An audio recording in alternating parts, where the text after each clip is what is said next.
इस वक्त देश में जो कुछ भी चल रहा है, किस तरह से धर्म के नाम पर, मजहब के नाम पर नफरत का खूनी खेल खेला जा रहा है, ये सब बेहद चिंताजनक है। लगातार बढ़ रहे धार्मिक उन्मादों को देखते हुए प्रधानमंत्री नरेंद्र मोदी के खिलाफ 108 पूर्व नौकरशाहों ने बगावत की है। नमस्कार, मैं हूं नुपुर और आप देख रहे हैं नेशनल दस्तक। देश में लगातार बढ़ रहे सांप्रदायिक उन्माद पर चिंता व्यक्त करते हुए 108 पूर्व नौकरशाहों ने प्रधानमंत्री नरेंद्र मोदी को एक खत लिखा है। अब इस खत में क्या लिखा है, आइए आपको बताते हैं। इस लेटर में उन्होंने बकायदा मोदी जी को उनके कर्तव्यों से अवगत कराया है, उन्हें याद दिलाया है कि आखिर वो प्रधानमंत्री के पद पर क्यों बैठे हैं। उन्होंने प्रधानमंत्री से चुप्पी तोड़ने और देश में चल रहे नफरत की राजनीति के खिलाफ बोलने की अपील की है। दिल्ली के पूर्व उपराज्यपाल नजीब जंग, पूर्व राष्ट्रीय सुरक्षा सलाहकार शिवशंकर मेनन, पूर्व प्रधानमंत्री मनमोहन सिंह के प्रधान सचिव टीके नायर, पूर्व गृह सचिव जीके पिल्लाई समेत अन्य पूर्व नौकरशाहों ने ये खत लिखा है। इन सभी लोगों ने प्रधानमंत्री मोदी से ये अपील की है कि वो नफरत की इस राजनीति को जल्द ही खत्म करने का आह्वान करें। आपको याद होगा, सत्ता में आने से पहले बीजेपी और खुद मोदी जी एक नारा लेकर आए थे, सबका साथ सबका विकास। अब इसी नारे को याद दिलाते हुए 108 पूर्व मंत्रियों ने खत के जरिए प्रधानमंत्री को उनका ये नारा सबका साथ सबका विकास और सबका विश्वास पर सवाल खड़े किए हैं। उनको याद दिलाया है कि क्या यही है आपका विकास। बीते कई दिनों से देश में कुछ असामाजिक तत्व सांप्रदायिक सौहार्द बिगाड़ने की कोशिशों में लगे हुए हैं। रामनवमी पर जिस तरह से हिंसा के हमले हुए, जिस तरह के हिंसा के मामले सामने आए और फिर जहांगीरपुरी में जो कुछ भी हुआ, इन सभी के चलते कट्टरपंथियों द्वारा नफरत फैलाई जा रही है। यहाँ तक कि भाजपा के नेता भी इस सब में खूब जोरों शोरों से हिस्सा ले रहे हैं। भाजपा के दिल्ली अध्यक्ष आदेश गुप्ता ने ही जहांगीरपुरी में मुसलमानों के कथित अवैध घरों पर बुलडोजर चलाने की कैंपेन चलाई थी। उन्होंने राजधानी के उन 40 गांव के नाम तक बदलने के लिए कहा है जिनके नाम मुसलमान के नाम पर है। इसी माहौल का विरोध करते हुए पूर्व नौकरशाहों ने प्रधानमंत्री मोदी को इसमें हस्तक्षेप करने के लिए कहा है। अपनी चुप्पी तोड़कर इस पर कोई उचित कदम, कोई ठोस कदम उठाने की बात कही है।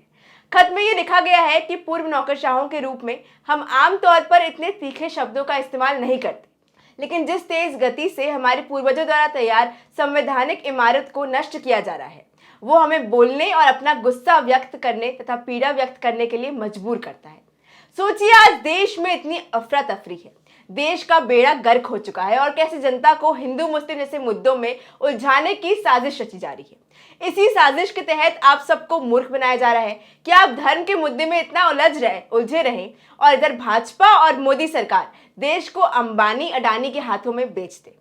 इससे पहले भारतीय रिजर्व बैंक के पूर्व गवर्नर रघुराम राजन ने भी केंद्र की नीतियों पर सवाल उठाए थे, एक टिप्पणी की थी। उन्होंने कहा था कि भारत की अल्पसंख्यक विरोधी छवि के चलते देश की कंपनियों को अंतर्राष्ट्रीय बाजारों में नुकसान झेलना पड़ सकता है। इतनी बड़ी बात सामने आ गई। जरा सोचिए, कल तक जो भारतीय जनता पार्टी कांग्रेस के कार्यकाल में लगातार गलती निकालने का एक मौका नहीं छोड़ती थी, आज जब खुद की बारी आई है, जब आज सरकार पूरे केंद्र में भाजपा की सरकार है, तो महंगाई हो गई, बेरोजगारी जैसे मुद्दों पर सवाल उठाने या विरोध करने का, धरना प्रदर्शन करने का कोई मौका ही नहीं दिया जा रहा है विपक्ष को।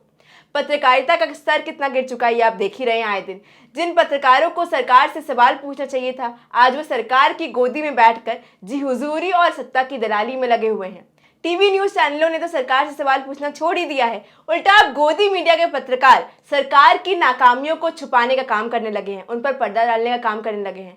वहीं अब कुछ ऐसे पत्रकार हैं जो सोशल मीडिया के जरिए सरकार से बुलंदी से सवाल पूछ रहे हैं, लेकिन सवाल पूछने की बड़ी कीमत चुकानी पड़ रही है उन्हें जेल में डाल दिया जाता है, उन पर यूएपीए लगा दिया जाता है, गिरफ्तार कर लिया जाता है, पुलिस के डंडे खाने मिलते हैं। अब जरा देखिए, अयोध्या में जो कुछ भी हुआ, किस तरह वहां दंगा कराने की साजिश रचने के लिए मस्जिद के सामने मांस फेंके गए और भड़काऊ पोस्टर का इस्तेमाल किया गया। अब इस मामले में जिन 7 युवकों को गिरफ्तार किया गया है, उनके पास से टोपियां भी बरामद हुई है। वो टोपी लगाकर मुस्लिम पहचान बनाकर दंगा कराने गए थे, लेकिन अब दंगाइयों की कपड़ों के आधार पर पहचान न की जाए। जरूरी नहीं है कि कुर्ता पैजामा और टोपी पहनने वाला, टोपी लगाने वाला, पथराव करने वाला मुसलमान ही हो। दंगाई दंगे कराने के लिए हर रास्ते को अपनाता है, क्योंकि उन्हें बेगुनाहों का खून सड़कों पर बहाने और पीने की लत लग चुकी है। उनका किसी धर्म से कोई वास्ता नहीं है, हिंसा ही उनकी धर्म है और धर्म की आड़ में संरक्षण लेते हैं वो लोग। जिस तरह से अयोध्या में जालीदार टोपी पहनकर सुअर का गोश्त और आपत्तिजनक पर्चे बांटते हुए हिंदुत्ववादी संगठन के लोग पकड़े गए हैं। अगर उसी तरह से जहांगीरपुरी हो गया या खरगोन और अन्य जगहों पर भी जांच होती तो सारे पत्थरबाज हिंदुत्ववादी संगठन के लोग ही पकड़े जाएंगे। आपको याद होगा वो 7 लोग, यानी कि महेश मिश्रा, प्रत्युष श्रीवास्तव, नितिन कुमार, दीपक गौड़, ब्रजेश पांडे, शत्रुघ्न प्रजापति, विमल पांडे, ये वो 7 नाम हैं जिनको अयोध्या पुलिस ने जालीदार टोपी पहनकर मस्जिद में आपत्तिजनक चीजें फेंकने के माहौल खराब करने की कोशिश के आरोप में पकड़ा है। ये नाम आप याद कर लीजिए। ये लोग कपड़ों से नहीं, सीसीटीवी से पहचाने गए। जरा देखिए सीसीटीवी फुटेज, जिसमें दंगाई साफ साफ दिख रहे हैं दंगा करते हुए। तो देखा आपने वीडियो में, ये उन धर्म रक्षकों के नाम हैं जिन्होंने मुस्लिम वेशभूषा पहनकर अयोध्या में मस्जिद के सामने आपत्तिजनक पैम्फलेट और गंदे सुअर का मांस फेंका है। इसके पीछे इनका मकसद बस एक ही था, दंगा भड़काना। अब रंगे हाथों ये पकड़े तो गए हैं, उम्मीद है कि मोदी सरकार इन पर एनएसए जरूर लगाएगी। अब आप जरा एक चीज सोचिए, जिन 7 नामों की हम बात कर रहे हैं, जो नाम सामने आए हैं वो सारे हिंदू समाज से आने वाले सवर्ण हैं। किसी का नाम मिश्रा तो किसी का नाम पांडे श्रीवास्तव है, तो इस पर गोदी मीडिया मौन है। अगर इनकी जगह पर किसी मुस्लिम शख्स का नाम सामने आया होता तो अब तक यही गोदी मीडिया हर तरफ चिल्ला रही होती, चीख रही होती, उसका संबंध आईएसआईएस, अलकायदा, पाकिस्तान से निकाल देती। अयोध्या में दंगा कराने की साजिश की गई थी। कपड़ों से नहीं पहचाने गए, कर्म से पहचान हुई है इन लोगों की। क्या अब भी कुछ कहने की जरूरत है? जुलूस में किस वक्त किस तरह से हमला करना है, किस तरह से पत्थर फेंका जाएगा, सब कुछ पहले से तय किया जाता है। दंगों की जांच रिपोर्ट्स पढ़ लीजिए आप, सब साफ हो जाएगा। बीबी रॉय की किताब शहर में कर्फ्यू पढ़े, गोविंद निरानी का सीरियल तमस देख लीजिए। ज्यादा जानना है तो उदयन शर्मा की दंगों पर रिपोर्ट्स पढ़े, जिन्हें दहशत के नाम की किताब में संकलित किया गया है। चलिए अब जाते जाते आपको गोदी मीडिया के बारे में बता देती हूँ। जब पूरे सोशल मीडिया पर हर तरफ अपराधियों के नाम सामने आ चुके थे, तब यही गोदी मीडिया ये दिखा रही थी कि अपनी वेबसाइटों पर कि आरोपियों की तलाश अब तक जारी है, आरोपियों के नाम अभी तक मिले नहीं हैं। तो ये है आज की मीडिया, ये है मोदी सरकार। विकास की बातें तो छोड़ दीजिए, बस अब धर्म को ही विकास समझकर आगे बढ़िए।